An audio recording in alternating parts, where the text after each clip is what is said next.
अस्सलाम वालेकुम। क्या आप भी अपने हाई ब्लड प्रेशर को लेकर परेशान आ चुके हैं? किसी तरह से भी आपसे निजात नहीं मिल रही आपको? तो ये वीडियो आपके लिए है। इसे शुरू से लेकर एंड तक देखें, जिसमें मैं आपको कुदरती ज़राए या कुदरती तरीके बताऊंगी जिनके ज़रिए आप जो है इस पर कंट्रोल हासिल कर सकते हैं। सबसे पहले मैं बताऊंगी कि बहुत ही सिंपल तरीका है, आपने अपनी ज़िंदगी से नमक को कट डाउन कर देना है, यानी नमक को बिल्कुल ख़त्म कर देना है। क्योंकि एक आम जो नमक की क्वांटिटी होती है, जो मिकदार होती है, वो होती है 4 से 5 ग्राम हमारी खुराक में होनी चाहिए, या 3/4 टेबल स्पून होनी चाहिए। और जो नमक होता है, ये सिर्फ नमक लेने से ही नहीं होता, बहुत सी और चीज़ों में भी शामिल होता है। जैसे जो हम अचार खा लेते हैं उसमें भी नमक का इस्तेमाल होता है, पापड़ होते हैं या पैक्ड फूड होते हैं, नमकीन होगी, बिस्किट हो गए, प्रोसेस फूड होते हैं, ये चीज़ें छोड़नी पड़ती हैं। ब्रेड छोड़नी पड़ेगी आपको, सॉसेज छोड़ने पड़ेंगे। ये तो हो गया आपका एक तरीका। उसके बाद आता है पोटाशियम से रिच फूड जो होते हैं वो आपको लेने चाहिए। लेकिन पोटाशियम से रिच फूड लेने से पहले मैं आपको ये बात बताना चाहती हूँ कि अगर आपको किडनी का मसला है, यानी गुर्दे का मसला है, तो सबसे पहले आप अपने डॉक्टर के साथ कंसल्ट करेंगे। डॉक्टर से कंसल्टेशन के बाद जो है डॉक्टर आपको बताएगा कि आपको पोटाशियम ज़्यादा लेनी है या नहीं लेनी है, ठीक है? लेकिन अगर आपको इसका कोई मसला नहीं है, आपको किडनी का मसला नहीं है, तो फिर आपने क्या करना है, आपने जो पोटाशियम रिच हाई फूड हैं वो लेने हैं। इससे क्या होता है, हमारी ब्लड वेसल जो होती हैं वो रिलैक्स हो जाती हैं, बीपी कंट्रोल में आ जाता है। क्योंकि पोटाशियम हमारा जो होता है वो सोडियम का और यूराइन का एक्सक्रीजन बढ़ा देता है, जिससे बीपी को जो है कंट्रोल करने में हेल्प मिलती है।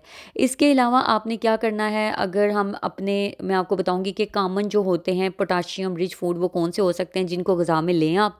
केले का इस्तेमाल करें, पालक का इस्तेमाल करें, स्वीट पोटैटो का इस्तेमाल यानी शकरकंदी जो होती है, बीन्स, दही, नट्स, इनको आप इस्तेमाल में लेके आएँ। इसके अलावा आप बॉडी की तरफ आते हैं, बॉडी की मूवमेंट के लिए आते हैं, जिससे बीपी कंट्रोल किया जा सकता है। तो आधे घंटे की वॉक करें, हाइड्रेशन यानी पानी का इस्तेमाल करते रहें, और इसके अलावा डीप ब्रीदिंग वाली एक्सरसाइज करें। कैफ़ीन अगर आप लेते हैं, चाय, कॉफ़ी वगैरह, तो उससे अगर आपको लगता है कि आपका ब्लड प्रेशर हाई होता है, तो उसकी तादाद को, क्वांटिटी को कम कर दें। अल्कोहल कम कर दें बिल्कुल, और स्मोकिंग अगर आप करते हैं तो स्मोकिंग बिल्कुल ख़त्म कर दें। कोशिश करें 7 से 8 घंटे की नींद पूरी करें आप। स्ट्रेस मैनेजमेंट करें आप अपनी, यानी आप अपने आप को ऐसे कामों में बिज़ी कर लें जहाँ पे पॉजिटिव चीज़ें हों, जिनको करने में आपको अच्छा लग रहा हो। यानी अच्छे दोस्त, उनसे गुफ्तगू करना शुरू कर दें, कोई सीरियल, कोई मूवी या कुछ हो रिलीजियस के रिलेटेड, जो चीज़ें आप करके अपने स्ट्रेस को रिलीज़ कर सकते हैं, स्ट्रेस की तरफ नहीं जा सकते, वो करना शुरू कर दें। इसके अलावा आप जो है वो योगा करें। इन सारी चीज़ों को जो है अपनी ज़िंदगी में लेके आएँ, ताकि स्ट्रेस मैनेजमेंट आप कर सकें। या ये सादा चीज़ें जो होती हैं, इनको अपनी ज़िंदगी में इस्तेमाल करें। एक और चीज़ है, लहसुन का इस्तेमाल करके, कच्चा लहसुन इस्तेमाल करके या उसको स्टीम करके जो है वो खाया जाए, लेकिन क्वांटिटी जो है वो कम रखी जाए। तो आप इस तरह की चीज़ों को, ये नेचुरल चीज़ें हैं जिनसे आप अपने बीपी को कंट्रोल कर सकते हैं।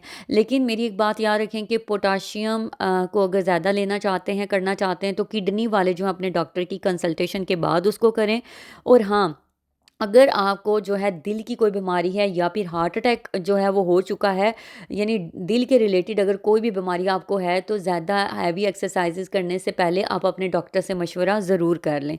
अगर आपके जो है वो बीपी की जो है वो मेडिसिन आप ऑलरेडी ले रहे हैं, तो अगर इन ग़िज़ाओं के साथ और बीपी की मेडिसिन के साथ अगर आपको फ़र्क पड़ना शुरू हो गया है, तो आप खुद से किसी भी दवाई को ना ख़त्म करें और ना ही ज़्यादा करें। मेरा मशवरा ये है कि जब भी आप अपने में बेहतरी देखें, आप अपने डॉक्टर के पास जाएँ, क्योंकि डॉक्टर ही जो है वो बेहतर आपको मशवरा दे सकता है, आपकी डोज़ को की एडजस्टमेंट करवा सकता है, क्योंकि ये डॉक्टर का ही काम है।